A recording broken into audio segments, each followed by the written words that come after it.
Dr. Lena Vashkov never imagined her quiet night shift at the International Space Observatory would mark the end of the world she knew.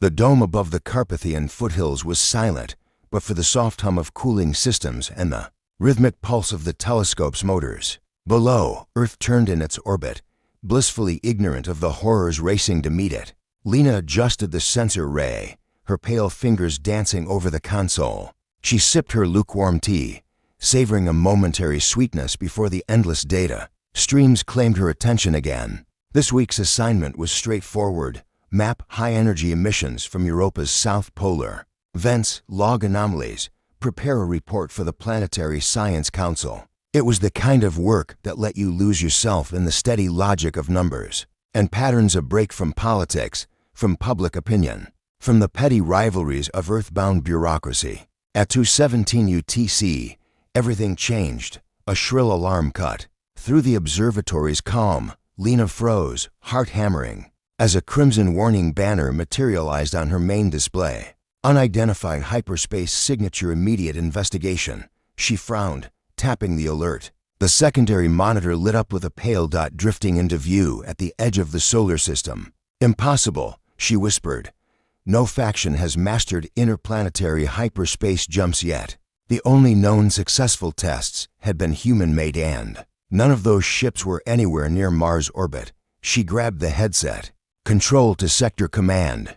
I have a hyperspace incursion signature, reads as mass energy displacement, consistent with slipstream transit.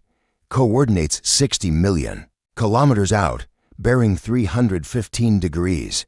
Static crackled. Then a calm male voice. "Stand by, Dr. Vashkov. We're routing to High Command." The line went dead. Lena's pulse raced. She glanced at the live feed. The dot had multiplied. Now it was a fleet of dozens of gargantuan shapes, coasting into the inner system with unerring precision.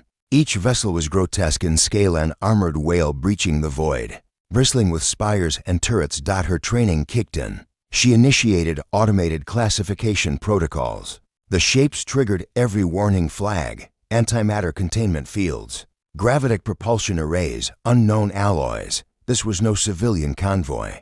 Then came the translation matrix scan for transmissions. Nothing. No greeting, no identification, no demands. A cosmic ambush. Lena's breath caught in her throat. She punched a command: "Open universal frequency. This is Dr. Lena Vashkov of the International Space Observatory. You are in violation of all interplanetary treaties. Identify yourselves and stand down." Her voice echoed through the speakers like a plea. Silence answered. Her console chimed, ballistic trajectories locking on Earth. In the seconds it took to blink, massive projectiles of charged plasma and explosives coalesced at the bows of the lead vessels. The system calculated impact times, Earth shaking, city-wide, civilization shredding. Lena dropped to her knees. No, this can't be happening." She transmitted an emergency override to Terra Defense Command, forwarding the trajectories and time to impact. Alarms sounded across every monitoring station on the observatory's external speakers. The world's news anchors' panicked voices wove into a frantic chorus. Meteor shower approaching Mars, collision risk, planetary defense, satellites scrambling, unidentified fleet, possible hostile intent. At Mission Control in Houston, a voice cut in. "Terra Defense to Observatory, are you certain this is not a glitch? Repeat scan, triple verified." Lena replied, voice shaking. "These are warships. They're locking on surface coordinates. The first shot hit at 2:23 UTC. Lena watched as the orbital feed lit up with violent color. A glowing streak pierced North America's night sky, arcing down like a comet of death. The impact crater blossomed beneath the Arctic Circle, vaporizing ice and detonating tundra. The seismic sensors registered a magnitude 8.2 quake that rippled across continents. Within a heartbeat, more followed. One after another, the fleet's supercannons broke Earth's quiet.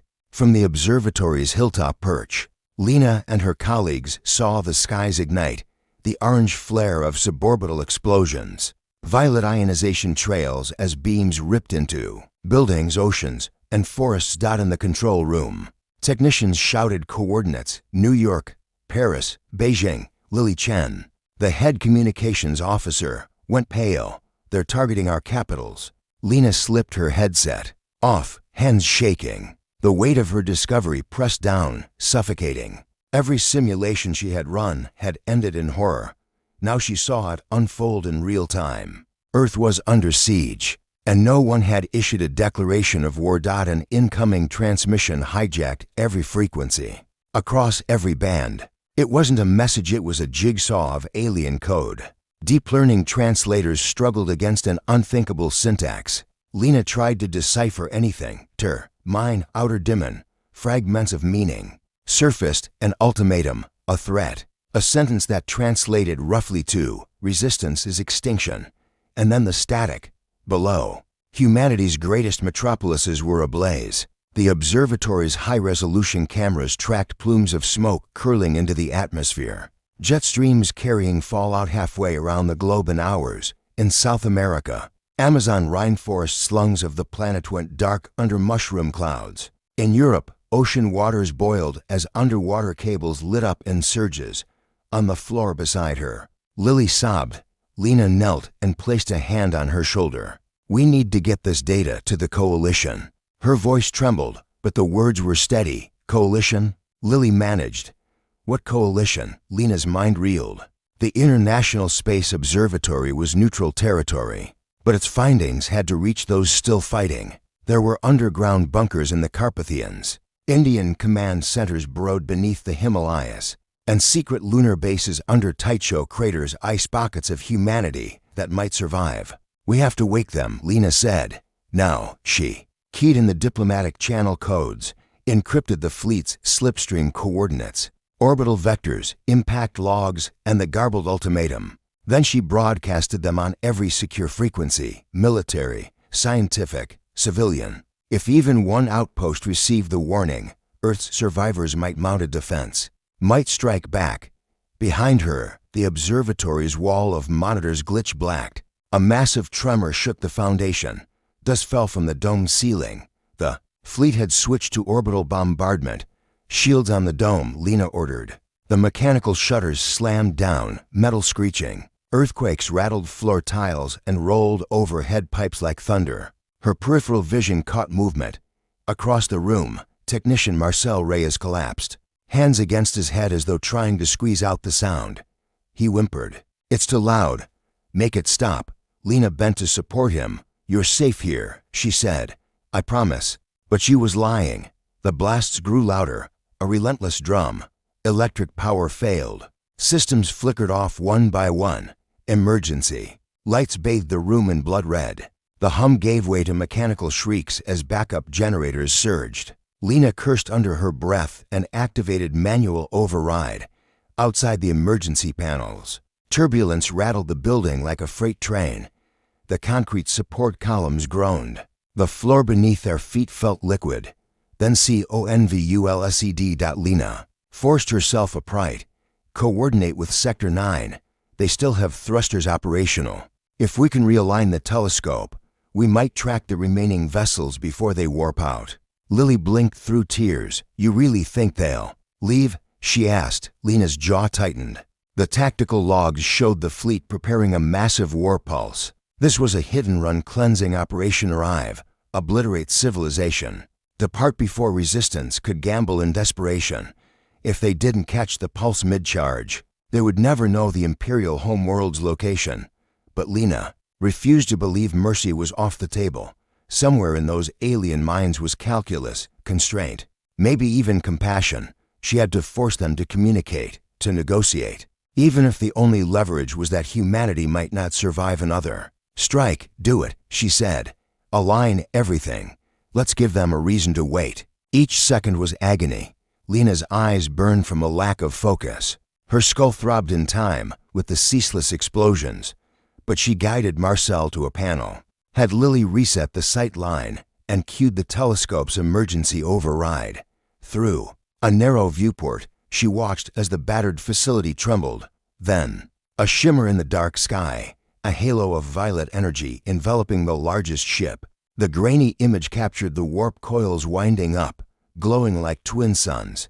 Lena held her breath. Stay on them, she whispered. Transmit live. The observatory's remaining uplink dish turned skyward, relaying raw imagery and data packets directly to every known human settlement.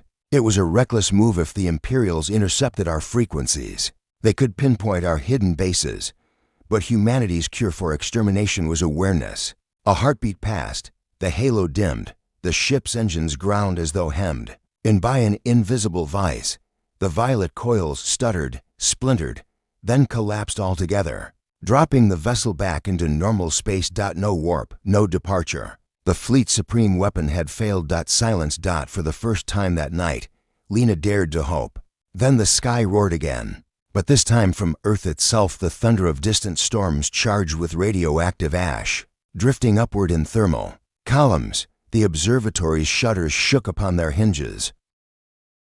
Lena exhaled and rose unsteadily. "This is our chance," she said. "We make contact. We offer terms. We show them we're not defenseless." Lily looked up, eyes red. "What do we have to negotiate?" Lena's gaze swept the devastation. Outside, what tasted like victory was laced with sorrow. Cities were gone. Millions were lost. But the sky was no longer a tomb. It still held possibility. She tapped her console. "We ask for a ceasefire, humanity's unconditional compliance in exchange for our continued existence. We offer knowledge, scientific data, resources, alliances. We show them what we can build together, not only what we can destroy." Behind her, the monitors blinked back to life as power surged. Lena felt a spark of defiance ignite within her chest. They sent an Imperial fleet to crush Earth with no warning, no mercy. "Just annihilation," she murmured, voice resolute. But they found they hadn't reckoned on the human heart. Outside, beyond the broken windows, the night sky still burned, but it was no longer a harbinger of doom. Alone, it was a beacon, calling humanity to rise from the ashes. And Lena Vashkov, witness to the darkest hour, was determined to answer that call. In the smoky aftermath of the Imperial bombardment, Earth lay broken and bleeding. Weeks had passed since the night the sky burned. In some places, it still smoldered. Across shattered continents, survivors emerged from their shelters blinking at a world they barely recognized. Cities were skeletal husks. Once steaming metropolises had been reduced to cratered wastelands and radioactive dust. Millions were dead. Yet, amid the ruin, a flicker of defiance burned brighter than any star. One, gathering the remnants under the Carpathian Mountains, in a cavernous bunker hollowed from centuries-old limestone. The remnants of Earth's military and scientific leadership had convened. The vaulted chamber was lit by banks of emergency LED panels, their cold glare glinting off metal crates and hastily assembled workstations. Dust hung in the stale air like a mournful snowfall. At the center, a circular table carved from reinforced composite served as the nerve center of the newly formed coalition command. Around it sat four of the last survivors of Earth's pre-war hierarchy: General Arjun Malik, head of India's Himalayan Defense Network, his olive-green uniform marred by scorch marks and frayed metals. His dark eyes, normally warm, were now focused and unyielding. Admiral Sofia Herrera, last active flag officer of the United Earth Navy, crisp in her white service coat despite the grime. A jagged scar ran from temple to jaw, a souvenir from a boarding action on an Imperial cruiser that had gone wrong. Commander Victor Chen, leader of the Martian colonists, who had arrived via the battered freighter Red Comet just days earlier. His angular features were framed by the dust of Mars, and his voice carried the dry humor of someone who had learned to joke in vacuum suits. Dr. Lena Vashkov, astrophysicist turned savior, clutching a data slate overflowing with hyperspace logs and dimensional drive schematics. She had been hauled here by subgroup scouts after broadcasting the Imperial coordinates. General Malik slammed a fist on the table. They hit every major grid power, water, comms. They cratered the Panama Canal, collapsed dams across Europe. Our surviving fleets are in tatters. If we don't act, we'll be hunted down one bunker at a time. Herrera, leaning back in her chair, shook her head. We've evacuated 20,000 personnel to underground vaults and lunar outposts, but half of our nuclear silos went offline within minutes of the first salvo. The Imperials neutralized our deterrent before we even knew what day it was. Chen tapped a stylus on his data slate. Mars was lucky our orbital habitats were spared because they're off the Earth slipstream. But we can't reinforce you. Our freighters lack the shields to survive a single pass through that firing corridor. Lena cleared her throat, voice low but unwavering. I've shared everything I recorded, the naval strike vectors, the timmings of their warp pulses, and the dimensional drive prototype my team and I have reassembled it from Taicho Station's wreckage. It's untested, but if we can calibrate it to strike their command fleet before they warp out, we might decapitate their operation. Silence filled the room. Malik stared at Lena with a mixture of dread and hope. You're proposing a suicide mission, he said. No, Lena replied. A precision strike. We send a small, agile vessel through hyperspace to their staging grounds, deliver a single warhead to their command ship's nexus, and warp back before they can react. Theoretically, the dimensional core can survive one more jump if we limit the charge and channel excess energy into the Annihilation payload. Herrera rubbed her scar. The residual radiation alone could kill any crew still aboard, but the burst might damage the drive beyond repair. Our only chance, though, may be to bet everything on it. Malik rose, pacing. And who volunteers? Our Marines are broken. The last shuttle crews are trapped on Titan's orbital ring with no return windows. We have to use what we have. He stopped, meeting Lena's eyes. Dr. Vashkov, you've seen their fleet up close. Do you know if they use living crews? Or are these automated war machines? Lena hesitated. From the transmission data, there were biosignatures, rhythmic life pulses under the armor plating, probably cyborg integration. They're alive, yes, and likely human in appearance under those neutronium shells. The realization hit everyone like ice water. These Imperials might once have been someone's child. Herrera slammed her palm on the table. All the more reason to end this, to save them as well as us, too. Forging unlikely alias news of the coalition's formation spread swiftly across the scavenged calm networks. In Brazil's underground biolabs, geneticists set aside petty rivalries, offering to adapt their virus defense strains into protective inoculations for the assault team. In Siberia, Arctic researchers volunteered specialized torpedoes designed to penetrate thick hulls. Even the corporate warlords of the Amazon Exodus columns pledged their last stockpiles of fusion fuel. Lena traveled eastward to consult with Dr. Emiko Sato in Japan's underground geomagnetic lab. There, next to geothermal reactors still simmering beneath Mount Fuji, they worked out a method to stabilize the dimensional core for a secondary jump, if only for 50 seconds. It would buy just enough time for a return. Each calculation drew sweat from Emiko's brow and salt from Lena's tears, as they imagined friends lost among the stars. Meanwhile, Malik and Herrera journeyed to the Indian bunkers beneath the Himalayas. There, they oversaw the assembly of the assault vessel, codenamed Resurgence. It was a stripped-down scout frame, no passenger modules, minimal life support, reinforced hull plating, and a single experimental drive chamber at its heart. The crew quarters would hold only a captain, an engineer, and a security officer. In the echoing workshops, former civilian mechanics and ex-military techs worked side by side. Rivalries from old wars were buried beneath a common purpose: keep humanity alive. Bolts were torqued with trembling hands. Wiring harnesses were taped where insulation had been stripped for parts. Lena herself soldered a Kestrel drive stabilizer onto the core casing, her fingers blackened with grease. One evening, as the mountain breeze whistled through a vent shaft, Malik found Lena observing the hull plating, her silhouetted figure cast in orange lamplight. "You're pushing too hard," he said quietly. Lena didn't turn. "I have to. If I miscalculate by a fraction, we'll either overshoot and end up trillions of kilometers away, or collapse the core on ourselves. I've seen the data. Our window is razor thin." Malik nodded, understanding her burden. "You're carrying the weight of every soul who survived that first strike. Don't let it crush you." She met his eyes then, fierce and vulnerable all at once. "I won't let them down," she promised. 3.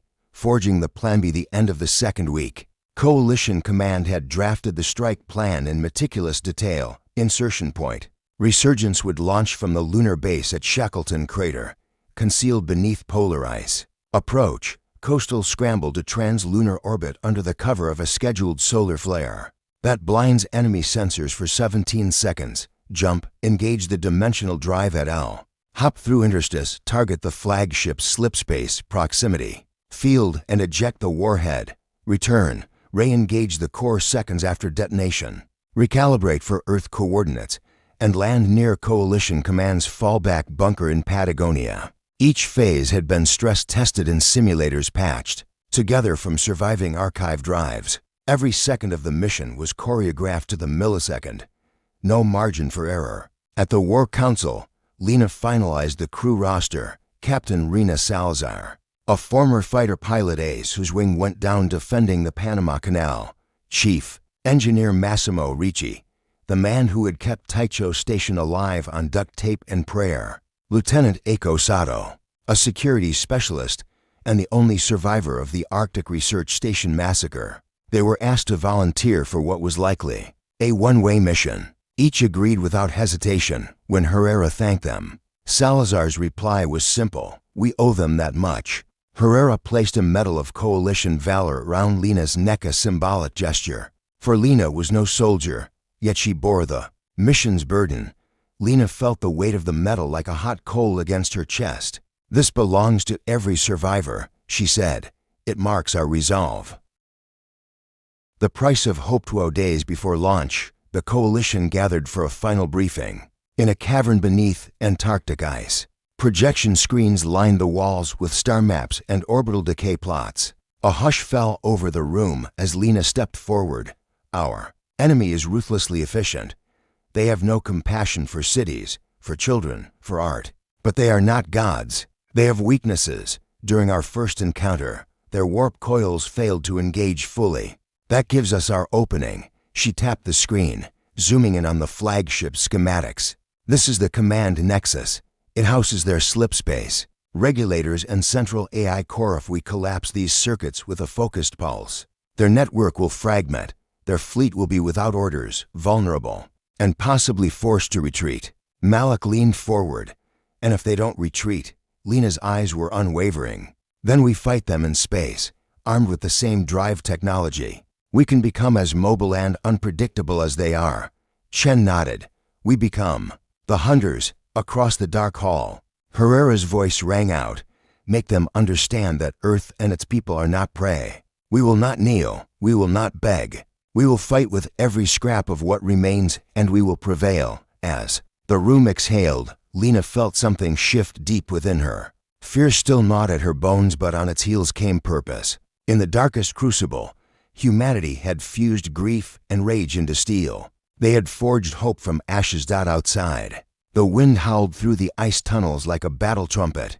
The Imperials still orbited Earth, unsuspecting of the storm about to break upon them. The Coalition would strike at dawn, and though the price of victory might be the lives of the brave few aboard Resurgence, their sacrifice would ignite 100 suns of defiance. For in this coalition of the ashes, Earth's last sons and daughters had learned to stand as one, and the galaxy would never look away again. Asterisk into the cosmic maelstrom. Dawn in Shackleton Crater was a pale gray ribbon crossing the lunar horizon as the Resurgence emerged from its subterranean hide. Its hull, a patchwork of scavenged alloys and freshly welded joints, glinted dully in the washed-out light. Round it, a handful of support vessels, cargo haulers, stripped freighters, and an old survey shuttle hunched like wary beasts, their crews watching in tense silence as the assault team prepared to depart. 1. The launch captain Rena Salazar stood on the loading ramp, the lunar regolith crunching beneath her boots. She wore the Coalition flight suit, matte black panels reinforced with layered ceramics, and the pale insignia of Earth's alliance emblazoned over her heart.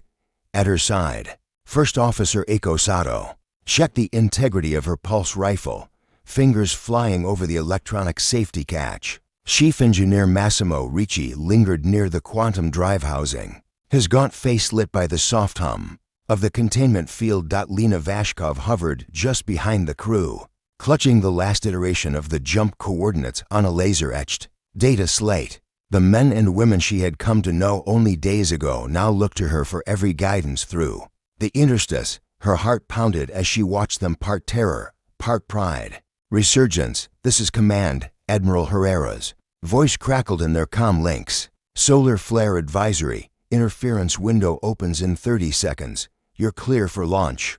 "Good luck, Captain." "Copy that, Admiral," Salazar replied, shoulders squared.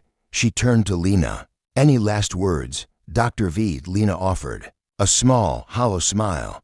"Stay in the void just long enough to make history and come back." Salazar nodded. "Let's give them a show." She strode aboard. With a hiss of seals and clicks of latches, the ramp closed. The hangar's massive doors began to slide down, revealing the crater's expanse and beyond it, the gleaming blue planet hanging in the sky. A hush fell over the station as countdown lights blinked in sequence. 5, 4, 3, 2, 1.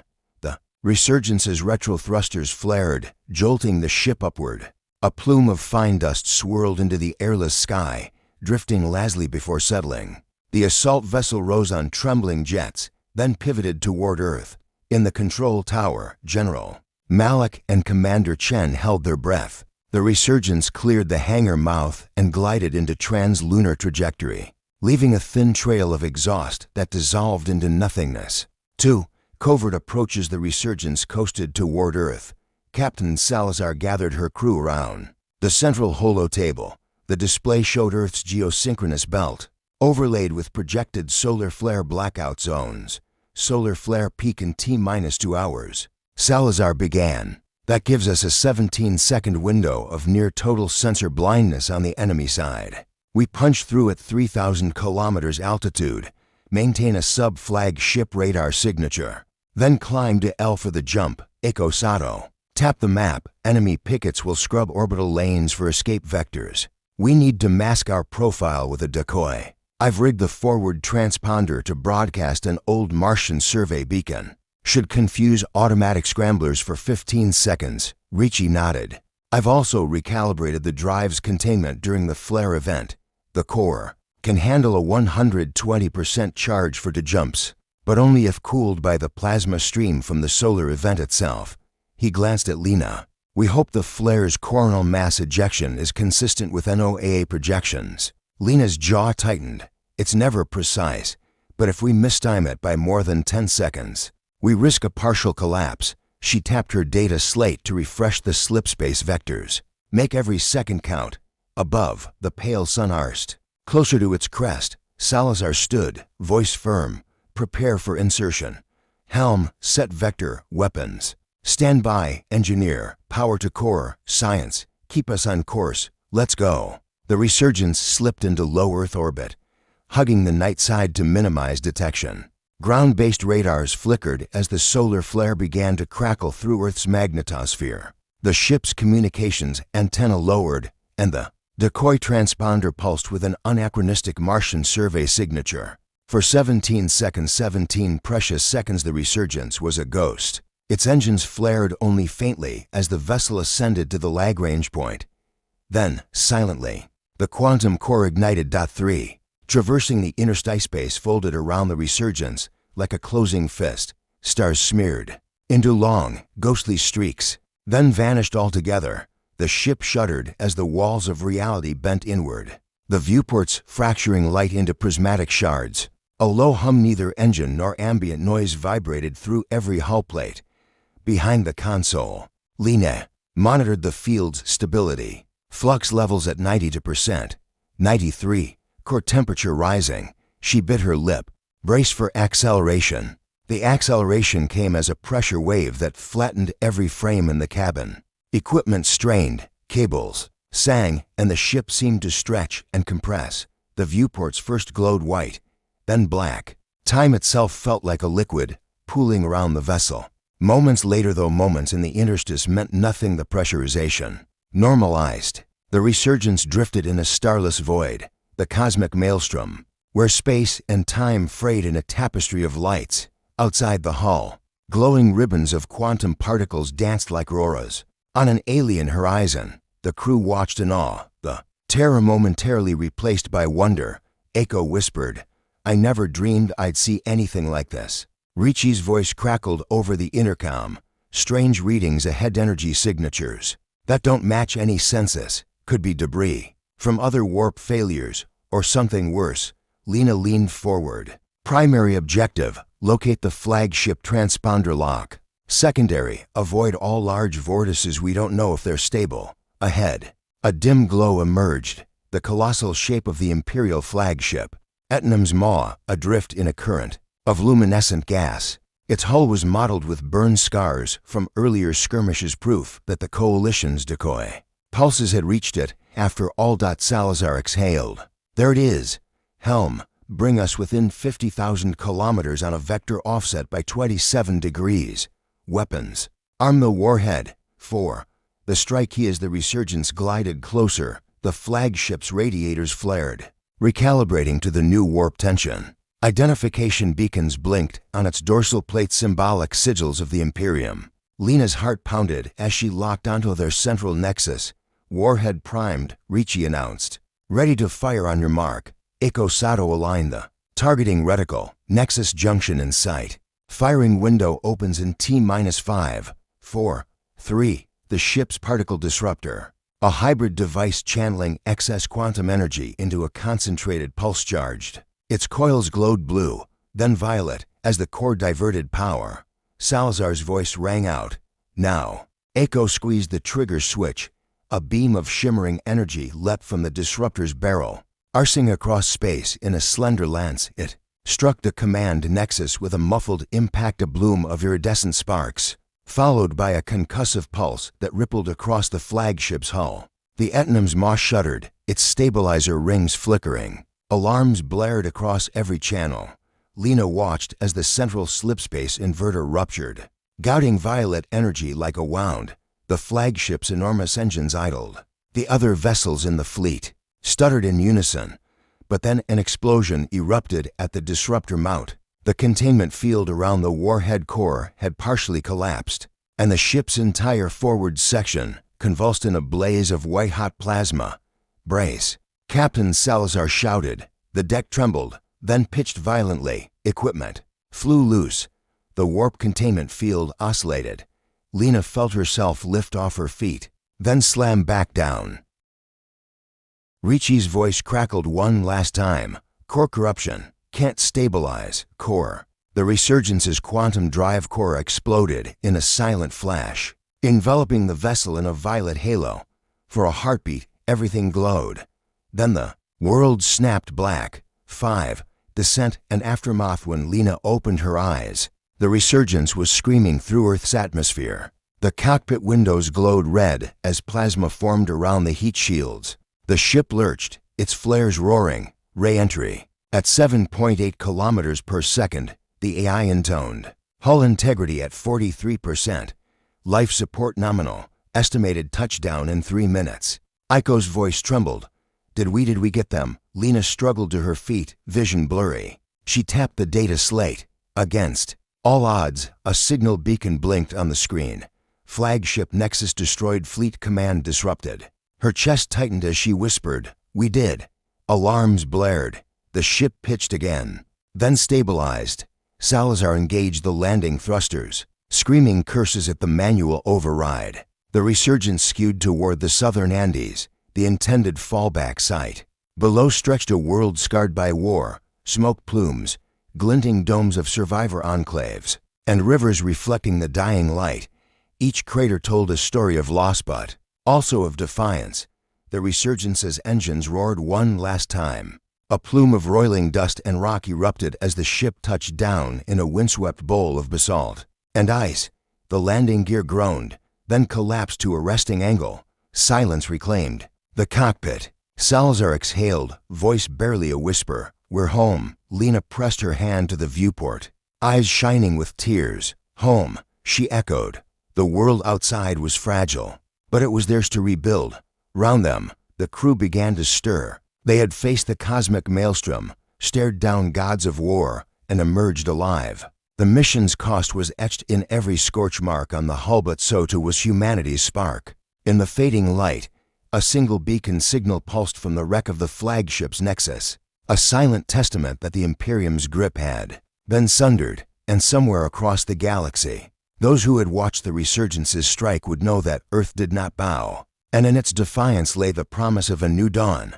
Asterisk no mercy. Just annihilation and Hopethi Andy's sunrise bathed. The battered resurgence in pale gold as Captain Salazar activated the external comm beacon. The signal pulsed toward Coalition Command, an echo of defiance against a galaxy that had presumed Earth's extinction. The landing site was a field of shattered basalt, dotted with twisted metal and frozen pools of brine. Yet around it, survivors stirred, Coalition engineers, medics, and scouts who had rushed to meet the returning heroes. One reunion in the Ashen Bowl. Lieutenant Eiko Sato opened the hatch. Stepping into the thin mountain air, she helped Lena and Chief Engineer Ricci emerge, their faces gaunt but triumphant. The small contingent of Coalition soldiers, scarred veterans, all fell to their knees, tears and laughter mingling in a chorus of relief. General Malik strode forward, shedding his commander's stoicism to embrace Salazar first, then Lena. "You did it," he said, voice thick, even as the world burned. "You gave us a reason to believe." His eyes brimmed. "You saved us." Across the frozen plain, the medical teams tended to the wounded from the landing. Engineers hurried to stabilize the resurgence, patching hull breaches and rerouting power. Lena watched them work, exhaustion threatening to overwhelm her, yet in every gesture she saw the indomitable will of humanity, too. The echoes of victory inside a makeshift command tent. The holo map of the former flagship cluster shimmered. Admiral Herrera leaned over it with Commander Chen, each marking the cascade of failures rippling through the Imperial fleet. Without their command nexus, Herrera explained, the fleet splintered. Reports filter in from every quadrant. Some ships have retreated into hyperspace, others are adrift, and a handful have surrendered to Coalition patrols. She tapped a node. "We've rescued over 5,000 Imperial officers and crew in the last 48 hours. Chen nodded thoughtfully. "We must decide what to do with them. They bear the symbols of terror, but they are lives." To his Martian-honed pragmatism was tempered by compassion. "We can offer clemency under parole. Those who renounce the Imperium may join our reconstruction efforts." Herrera's eyes met Lena's. "Your plan, Doctor, about negotiation has merit. We should broadcast an open ultimatum. Cease hostilities, release all prisoners of war, and recognize Earth's sovereignty, or face a united counteroffensive once we've rebuilt our forces." Malik tapped his war room baton against the map. "Let the Imperials see the scale of our alliance. They'll know that Earth is no longer a bleeding planet, it is the heart of a coalition that spans 3 worlds. 3. Rebuilding a broken world. Weeks turned into months as the Coalition's combined efforts brought order to chaos. In the cratered cities of Europe, mobile fusion generators hummed back to life, powering decontamination units that cleared radiation hotspots. In Asia, hydroponic farms sprang up beneath protective domes, feeding millions who had huddled on dwindling rations. Under Lena's guidance, teams of astrophysicists and engineers began reverse engineering recovered Imperial technology. The dimensional drive blueprint, once a death sentence for its unwitting passengers, was retooled for civilian use. Plans were drawn for the resurgence too, a vessel dedicated to exploration and diplomacy rather than war. On Mars, Commander Chen oversaw the expansion of biodomes, their verdant interiors feeding the Coalition's fledgling navy. Lunar miners beneath Shackleton Crater harvested helium-3 to fuel the fusion plants in Patagonia. Earth's once poisoned skies cleared.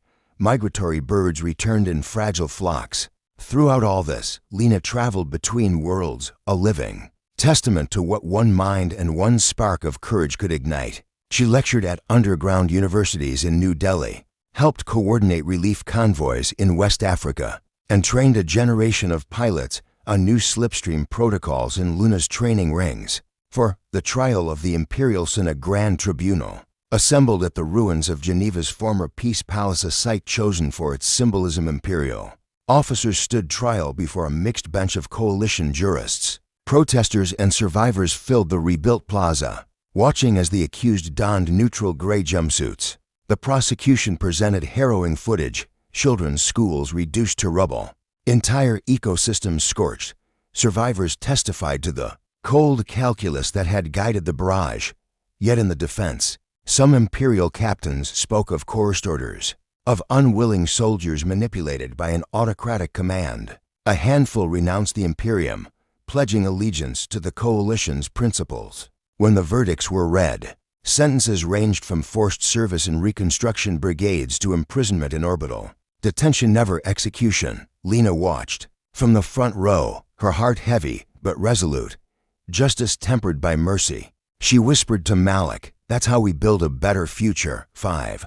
A new dawn. In the anniversary of the first strike, Earth held a commemoration unlike any before. Millions gathered in cities, underground halls, and orbital stations to honor the fallen and celebrate the survivors. Lena stood beside Captain Salazar and Admiral Herrera on a dais, overlooking a rebuilt forest in Patagonia, where saplings rose from the ashes. In her hand, Lena held a polished steel sphere engraved with the coalition crest. "We plant these saplings today," she told the crowd, "so that our children and their children may walk beneath green canopies, free from the fear of annihilation. We remember the night the sky burned, but we live in the dawn we seized from its embers." As she spoke, a fleet of white-hulled transports emerged from the upper atmosphere, their slipspace drives powered by the new civilian protocols. They formed a protective halo round Earth, a symbol of vigilance, not aggression. Above them all, the stars shone clear and bright, no longer silent witnesses. They were the road ahead, uncharted, beckoning, full of promise. Lena looked up, imagining the countless worlds waiting to meet humanity in peace. The threat of the Imperium had shown Earth its worst face, but in its crucible, humankind had forged its finest hope. For though the Imperials had come with no warning, no mercy, just annihilation, they had not counted on one immutable law of the universe: that hope, once lit, can never be extinguished. And as long as even one star still burned, the human spirit would journey ever onward, undaunted, unbowed, and ever free.